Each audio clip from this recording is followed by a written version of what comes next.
It's absolutely no question about it that Fright Fest is Six Flags' biggest moneymaker. They dwell on it, they bank on it, it brings so many guests and profit.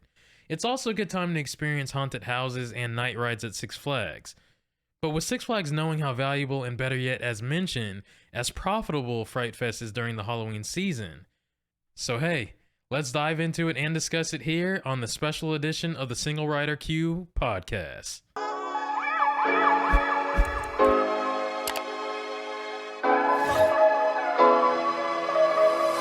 What's up and welcome back to episode 17 of the Q podcast, with this being another special edition of the Single Rider Q podcast that features just me. No guests in the queue with me today, but don't worry, I got an interesting topic for you all yet again here today. But before we get into it, for those watching on YouTube, make sure you hit that subscribe button so you never miss an episode of the Q podcast. Along with the Q podcast is also available via audio on all major podcast platforms, so be sure to drop a follow on those across the board too as well. Okay, so Six Flags is bringing the Frights to the spring and of course keeping them during the fall.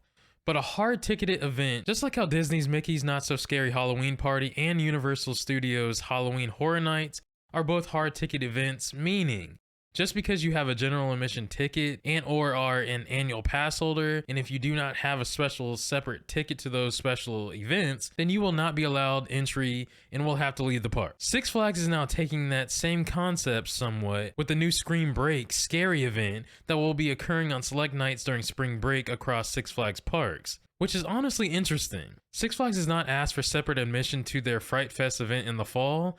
You can stay there at the park from opening to close during those times, unlike aforementioned Disney and Universal. So for them to ask for separate tickets to be purchased for this quote-unquote Halloween-like event is quite different. It really makes you think and wonder that if the key word is if this hard-ticketed event goes well during the spring break time, would they possibly change Fright Fest to require guests, including pass holders, to purchase separate tickets just like Disney and Universal Studios? This may just be an experiment for them. On top of them knowing that Fright Fest for Halloween time brings them in their most profits, so of course, without a doubt, they are looking to capitalize on the profits that this special ticket event could bring in. From how it looks like this event will have 2 haunted houses per park, 1 scare zone, a special show, and other creepy and scary figures walking around the park.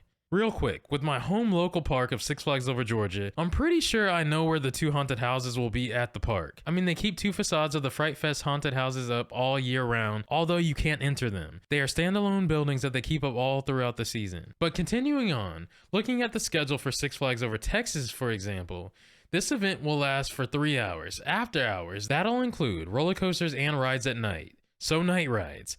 So this is a special after hours event that Six Flags is putting on. Now shifting back to my home local park real quick again, Six Flags Over Georgia is getting a dueling single rail coaster by Skyline Attractions called Kid Flash Cosmic Coaster, coming to the park new for 2023, that is going to have an LED lighting package. And it was just announced as well that Great American Scream Machine, that is turning 50 this year in 2023, that has gone through retracking since 2019, according to Six Flags Over Georgia, is getting a lighting package added to the coaster just like it actually used to have back in the day. Lastly, Acrophobia, the only Intamin tilting gyro drop tower in North America, which I did a documentary on, so check it out if you haven't already. It'll be listed in the show notes. And also Georgia Scorcher, the stand-up B&M coaster, is getting a lighting package too as well. So honestly, that is super epic because you'll be able to actually see these special lighting packages on these rides and coasters during the Scream Break hard ticket event and also during Fright Fest and Holiday in the Park too as well. So this event is coming. It's kind of odd, unique, kind of like their own response to Universal opening a year-round Halloween Horror Nights thing in Las Vegas. It's not really like that, but it's kind of like Six Flags trying to stay in the game in their own way. I mean, I don't know, but more so I think it's about fun, but more so about they know it could bring in profit because of how successful Fright Fest is once again. But let me know in the comment section below what you all think of this Scream Break event happening during spring break. Would you pay a separate admission cost for this hard ticket after hours event?